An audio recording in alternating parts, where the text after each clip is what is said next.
Welcome back to Third Phase of Moon. Dr. Franklin Roll, theorist physicist of UCLA, sits down with 14-year-old young Jack Graham in Los Angeles. Did aliens have involvement with the extinction of the dinosaurs? Professor Roll goes into detail. Also, does aliens and governments have a secret agenda? We'll be getting to that in this amazing interview. Now let's get to it. Right now, NASA has a rover on Mars. Do you think it might find life or even intelligent life? I certainly think they may find microscopic life, or at least traces of life that existed before on the surface. But it's my contention, based on the idea that the face of Mars was created by intelligent entities, that as the Martian atmosphere thinned, the entities migrated underground. So we could still have a civilization there beneath the Martian surface. No doubt about it whatsoever. So you actually think that civilization might exist underneath the surface of Mars? Absolutely. Do you think that could happen with Earth as well? In the future, we don't know, but I think intelligent beings will find a way to survive environmental changes. So if we would, for instance, have a new ice age, we would still survive. Or if for some reason we did have the planet heat up, we would still find ways to survive, and it might involve migrating underground. Do you think there could be life on barren, desolate planets like Mercury or Venus? Well, interestingly that you mentioned Mercury, because despite its surface temperature of 700 degrees Fahrenheit, they have found ice caps at the northern polar cap. And if you have ice caps, with that heat you could have melting, you could have subsurface water, and hence an environment for some type of life to exist in. What about Venus, a place where... Well, Venus has an atmospheric temperature of about 900 degrees Fahrenheit, yet, again, it could have what I call aerial forms of life. While they may not exist on the surface of Venus, they could be floating around. And I'm not just talking about birds, but it could be the equivalent of what we might call an atmospheric ocean, where you'd have nystonic forms, which would adhere to clouds, nectonic forms, which would have volitional motion, and other types that could just be floating around or adhering to the clouds. So I think there could be atmospheric life in a boiling planet like Venus. These life forms in hostile environments like Venus or Mercury, could they possibly have intelligence equal to us? I don't know if it'd be equal to us, but I certainly think they're going to have a wide spectrum of bioforms, and over time they could evolve intelligence, and whether it would match ours or not, I think it's unknown, but a possibility. I'm open to every possible type of life, including intelligent beings floating in the atmospheres of planets such as Venus, which have boiling surfaces. If we find other Earth-like planets, would their evolution pattern be similar to us? Actually, I think it's up in the air that you could have two identical planets, two identical Earths, for example, and different types of life. Even if they were identical in terms of the morphology, they might have different mental capacities, different abilities. Some might have psychokinetic abilities, others telepathic abilities. So I think that just even with two identical planets, you would have different types of life. Are there some old science fiction shows that you think might possibly become a reality pretty soon? Well, I'll tell you, my favorite sci-fi film was from 1950, Rocket Ship XM, where an expedition was headed to the moon. That was what the M stood for in the title, but got mysteriously diverted to Mars. And there they found evidence of an advanced civilization that had undergone nuclear warfare and destroyed itself. But the remnants of the civilization had reverted to cavemen, and they actually ultimately killed off all of the Earthlings. 2 of them escaped, but their plane, 3 of them escaped actually, but their spaceship crashed on Earth. It was an excellent film. What about an icy planet such as Pluto? Do you think there could be life there? We have evidence of life forms under Antarctic ice. So I think that no matter how cold a planet is, you could have some type of life that's evolved to exist within it. And that would certainly include a planet like Pluto, which is bitter cold. Do you think it's possible that the government would possibly withhold alien information from us? Absolutely. First, they may be fearful that there would be panic if they revealed the fact that ETs and UFOs had landed here. There's also the idea that they want to discourage other countries from trying to find UFOs and reverse engineer them. So they would want to keep that secret also. And there are other reasons. Governments just tend to keep intriguing information a secret. So certainly Area 51 may have alien spacecraft hidden within. Do you believe in aliens that could possibly look like Earthlings that could be disguised within our own government? Well, this is an idea that's been advanced that some of our leaders are actually alien beings, perhaps even lizard people who have developed the technology to conceal themselves as human. I'm open to all possibilities, but that one I'm a bit skeptical of. Do you have any conspiracies that you personally believe in? I'm open to many different conspiracies, and certainly, for example, with 9/11, there's a possibility that our own government was behind it. I know that sounds extreme, but it's a possibility which then gave the Bush administration an excuse to invade Iraq. We had no reason whatsoever to invade Iraq. Saddam Hussein, while he did not like America, was not playing host to terrorists. He didn't want them disrupting his own government. So we had absolutely no reason to invade Iraq. Now, earlier you mentioned that the dinosaurs might have possibly been exterminated by a type of nuclear winter. Do you think it's possible that a nuclear winter might happen to us, possibly caused by an extraterrestrial? We're certainly vulnerable to that, and there are two types of possibilities. First of all, you could have aliens from a colder planet, such as Mars, or one planet beyond our solar system that would be equally cold. They might want to Martianize our planet. That is, cool it off so that that would be comfortable for them. And this could be done by, for example, using different chemicals in the ocean that would reflect sunlight back into space, or set off a nuclear explosion at a gypsum deposit where we'd have sulfuric acid particles going into the air, cooling off our planet, and that would cause our death, but it might make the environment suitable for them. On the other hand, they might be from a warm planet like Venus, or a planet beyond our solar system, and want to nucleate our planet, in which case they might try to trigger a greenhouse effect, such as melting the methane so that it would enter the atmosphere, and which is 20 times more powerful than CO2 as a greenhouse gas, and heat up our planet to accommodate them. So we're certainly vulnerable, and I believe aliens, who could be millions of years older than we are, may have developed that technology. And of course, there's always the possibility that we could do it inadvertently to ourselves. Can you tell us a bit about your education? What are credentials to study ufology? Well, I hold a PhD in theoretical nuclear physics. As a youngster, I was always intrigued by ETs and UFOs from sci-fi shows such as The Space Patrol and Rocky Jones' Space Ranger, movies such as Rocket Ship XM and Destination Moon. So I'm a child of that era, but I felt there was scientific evidence that was not being presented. So that was one of my goals, to get an education in science and present that technical evidence. A lot of skeptics state that the distance between humans and aliens are just too far to reach contact. What's your rebuttal to this? That is an interesting question. I should point out that Einstein was very upset with quantum physics, with its uncertainty, such as the Heisenberg uncertainty principle. He said God does not play dice with the universe, and of course, he's the one who established the idea that c, the speed of light, cannot be exceeded. Well, I point out that we have many contradictions in physics today, not just based on quantum physics, but the entire existence of our island universe. When the Big Bang occurred 13.7 billion years ago, there should have been an equal amount of matter and antimatter, which would have disintegrated each other, and we would not have any matter today, just energy out there. So the question is, how did this occur? Well, there are two possibilities that scientists are considering. First, that there was a slight imbalance, that there are a few more for every billion particles. There's one extra particle of matter than antimatter, when they should have been equal.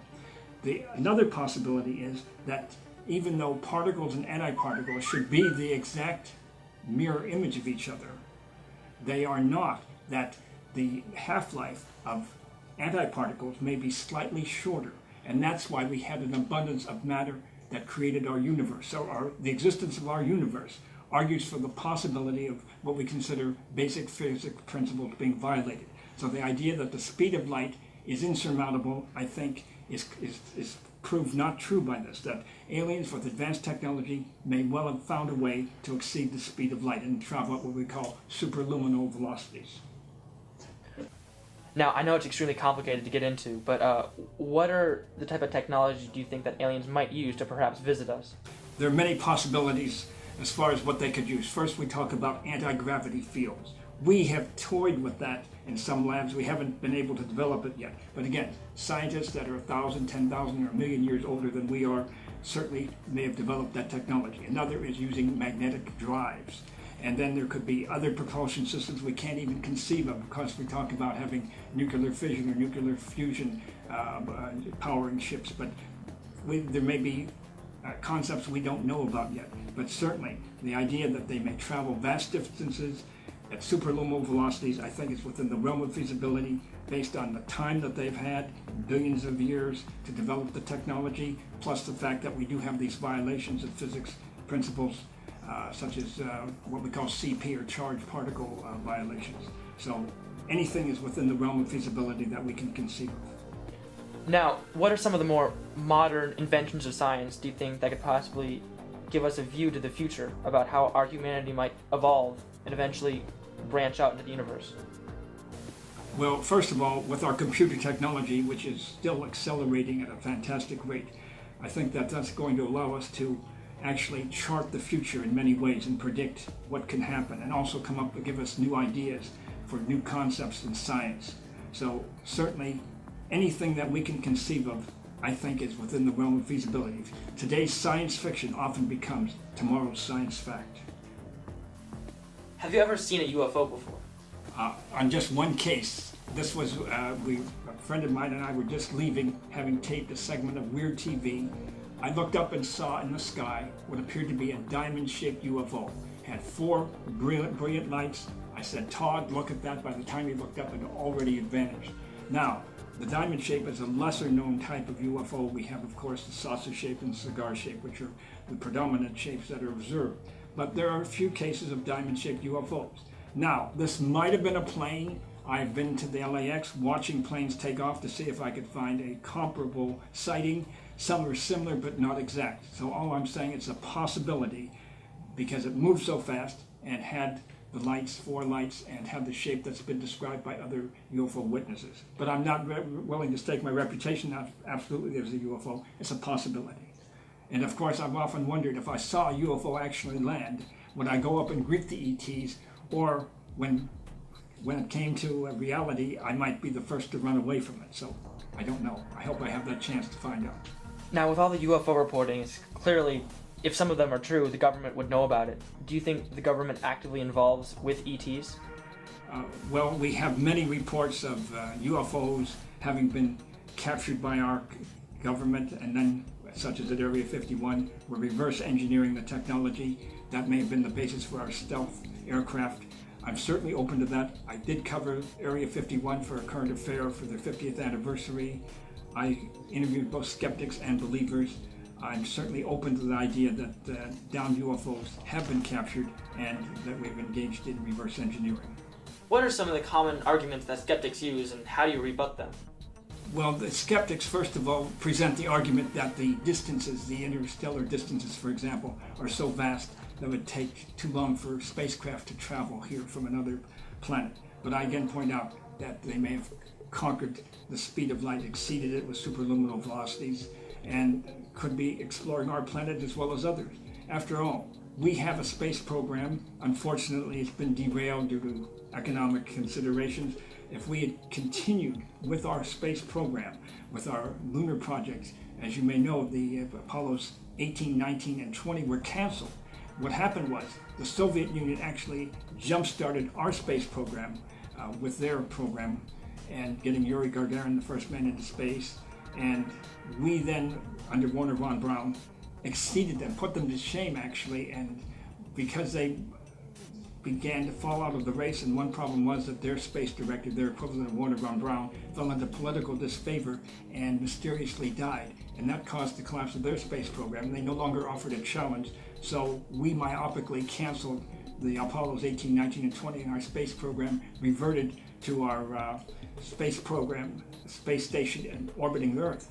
Originally, in sci-fi, they talked about, first of all, having an orbiting space station, and then the next step would be going to the moon and then to Mars. We showed you could jumpstart that and go directly to the moon, and our next project should have been sending a manned expedition to Mars. We should have a colony on Mars as well as an active colony on the moon. Instead, we're still down here on Earth. So other aliens, other civilizations may well have developed a space program and or could be here today. Now, going into more detail, what are some of the statistical, say, evidences for the existence of aliens? Well, I'm glad you asked that. First of all, we have at least 100 billion galaxies in our island universe, and that may be a minimal figure. Each galaxy may have 400 billion stars, such as our Milky Way. Each star, I argue, is orbited by perhaps 9 or 10 planets, as well as many moons. And many of these moons may harbor life, as well as the planets. But we've discovered some galaxies that are much larger. For example, the largest known galaxy discovered to date is known as IC 1101. That is actually 50 times the size of our Milky Way galaxy and has 2,000 times the mass. And the estimation is that there are 100 trillion stars in that galaxy, wow, as opposed to just 400 billion on our own. Mind-boggling figures. And there may be more gigantic galaxies out there. So the number of stars, hence the number of planets and sites for alien life, is enormous. And what I'm arguing is that on at least some of these planets, we should find some type of life that has evolved to a state where they have intelligence and a technological ability that allows them to engage in spacefaring. I point out there's this recent study of the University of Chicago of red dwarf stars. They estimated that there are at least 60 billion Earth-like planets about the red dwarf stars alone. Now, I argue that we don't have to just look at Earth-like stars for Earth-like planets for life. Life could exist in any number of millions. For example, virtually every part of our planet, whether hot and boiling or cold and freezing, harbors some type of life. I argue that you don't necessarily need water and oxygen for life. Of course, it's going to be different from terrestrial life, but every planet, I argue, harbors an entire spectrum of bioforms ranging from lower to higher embodiments. Exactly, like you said, do you believe there's any life possibly in our solar system? Definitely. I believe that there's possibly life on every single planet, as well as a number of planetary moons, especially those that have atmospheres, such as Titan about Saturn, and of course the Galilean quartet about Jupiter.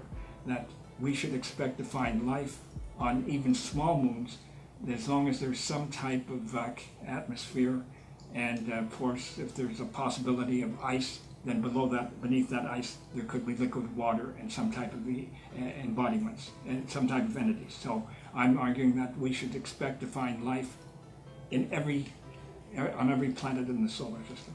Recently, scientists have been theorizing that there might be liquid water under Io, one of the Jupiter's moons. Do you think there could be intelligent life there, possibly? I think that wherever life evolves, there could be intelligence. Obviously, we're not going to find English-speaking humanoids on planet after planet or on some of the planetary moons. But some type of life that's evolved intelligence is certainly within the realm of feasibility. And we can't expect entities necessarily to resemble humans with 2 arms and 2 legs and 2 eyes. Anything that you can conceive of is possible. So that's why I always say, whatever the science writers come up with is certainly possible, because we're talking about a vast universe out there. Planet after planet, as well as planetary moons, can have some type of life, and not just one type of life. Just as on Earth, we have millions of species, if you include the bacteria. Certainly possible too on other worlds. Can you tell us a bit about that 2-headed dinosaur? Well, I'll tell you. Today on Earth we have 2-headed frogs, 2-headed turtles, and even the case of a 2-headed fish. Now, the dinos were neither fish nor turtles. They were actually not reptiles nor amphibians, but rather a combination of the two. But what's important is that they were egg layers. They were oviparous entities. And I'm arguing that it's certainly possible that, protected by an eggshell, 2-headed dinosaurs might have actually been born and existed during the dinosaur era. Thus far, we've not found any, but I'm going to make a prediction right now that somewhere on Earth we'll find one dino fossil with 2 heads. And on worlds beyond our own solar system where the dinos did not die out, perhaps these are the dominant entities on their planets. Yes, 2-headed dinosaurs. Do you think there's a possibility for dinosaurs to become intelligent like us? I'm glad you asked that, because there's one theory that the Stenonychosaurus, which was a raptor that was about 3 feet tall but had the largest brain for its body size of any dinosaur, would have evolved in what's called the dinosauroid. That's an upright standing humanoid lizard-like entity that would have had a fairly good-sized brain, been bipedal, perhaps had reptilian skin, and would have evolved as the dominant species on our planet if the dinos had not died out here. Well, we have some UFO abductees who claim that they've actually been in contact with what we call reptoids or reptilian humanoid entities. That's certainly possible. They could have evolved here if the dinos had not died out, may well have evolved on planets beyond our solar system. Now, can you go into a bit about your theory of how aliens might have deliberately wiped out the dinosaurs? Well, there are two possibilities here.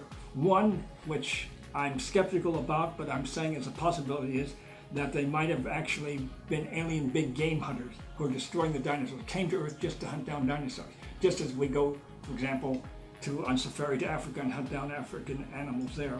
It's certainly possible that aliens did that. Another idea is that ETs wanted to jumpstart the human race on our planet. Perhaps they're humanoid entities and they wanted to see humans on this planet. And they might have been able to use some sort of power drive to direct an asteroid into our planet, such as the Yucatan Peninsula. The Yucatan Peninsula is very important because it contained a gypsum deposit. From the dino's standpoint, that was the very worst part of the Earth for an asteroid to strike, because it caused into the atmosphere millions of particles of sulfuric acid, droplets of sulfuric acid that acted as tiny mirrors reflecting impinging sunlight back into space, triggering what we call the nuclear winter that cooled off the planet and led to the demise of all dinosaurs. I noticed you have a couple feathers on this giant T-Rex over here. Why exactly? Well, one of the current theories is that the dinosaurs evolved into the birds. The birds we see today, including chickens, may be the descendants of the dinosaurs. That these small entities, just as other small creatures, were able to survive that nuclear winter when the asteroid struck the Yucatan Peninsula. Well, we have evidence that the dinosaurs, especially the bipedal raptors, had feathers for possibly three reasons. One for warmth, another for attracting mates, and a third to actually increase their speed. So when they're pursuing prey or trying to escape so they're not prey themselves, this would have allowed them to move faster, and ultimately those feathers would have evolved into wings. And that's the idea that dinos may be the ancestors of today's birds. Now, do you think there's some civilizations where robots have become self-aware and possibly taken over? I think it's absolutely possible. Many cybernetic experts on Earth are speculating that in the future, and we're talking perhaps 50 or 100 years, as we develop robots to a more efficient design, that they're going to have intelligence, and it's possible, just possible, that once they acquire intelligence, they could become the dominant species on our planet. It's not going to happen immediately, but some serious experts in the computer field have thought that robots could indeed achieve intelligence, and the next step might be conquest. So on other planets that are older than ours, that's certainly a possibility. And that would allow, for instance, robotic entities to travel vast distances over huge spans of time without aging. Is that a potato? Yes, it is. All right. I'm glad you asked. This is my famous straw in a potato demonstration. I claim that I can drive this newly delivered straw right through this rock hard potato by pinching the straw and saying the magic word Gai. Do you see that? Let's try that one more time. Gai. Just one more time. Gai. Now the principle at work here, Jack, is as follows. We're all surrounded by air which acts downward with a pressure of 14.7 pounds per square inch. When I pinch the straw, I'm trapping air in it, converting it to something akin to a nail. Gai. Now, if I were to do this on the surface of Mars, where the atmosphere is only 1/100th that on Earth, it would not work quite as well. Gai. Contrary-wise, if I were to do it on the surface of Venus, where the atmosphere is 90 times that on Earth, it would even work better. Gai. And this one more. Gai. One more. Gai. One more. Gai. And that went right through, and that's one more. Gai. Do you see that? One potato, 10 straws. Science in action. Do you have any interesting trivia type questions for the viewers out there? I just happen to have one right here. Let me extricate it here from its paper prison. The question: in the 1951 sci-fi classic, The Day the Earth Stood Still, how long did the Earth actually stand still for? Multiple choice: was that 30 minutes, 60 minutes, 6 hours, 12 hours, or 24 hours? And what's your answer, Jack? My answer would probably be 60 minutes. 60 minutes is wrong. It was only 30 minutes. The Earth stood still, actually, in the sense that all electrical equipment was off, cars couldn't drive, except that planes, so there would be no accidents, were still allowed to function. Now, there was a flub in this, because we had Michael Rennie, who was Klaatu, and Patricia Neal, the Earthling. They were trapped in an elevator. The lights dimmed, but we could still see them. The light was still on slightly. It shouldn't have been on at all. By the way, the producers wanted to use Spencer Tracy as Klaatu, but Justin Blatho, who was the executive producer, said if we have Spencer Tracy emerge from the spacecraft, that's going to destroy the image of an alien. He opted for Michael Rennie, an English actor who wasn't known in America, who had this great voice and wonderful stature, and he was a perfect choice for the role. Why do you think there's more reports of UFO sightings lately? Well, I think we have a populace now that's walking around, for the most part, with cell phones and iPhones and other camcorders that they can immediately take a photo of some object they see. So we're inundated with reports. Some of them, of course, are just natural phenomena, a few are pieces of fakery, but on the other hand, some of them may actually be legitimate UFOs or extraterrestrial vehicles. We want to thank Dr. Franklin Roll for speaking with young Jack Graham and sharing his incredible opinions right here at Third Phase of Moon. And if you captured anything amazing, submit it to us via Skype or Facebook, Third Phase of Moon. My name's Blake Cousins, and we'll see you again next time.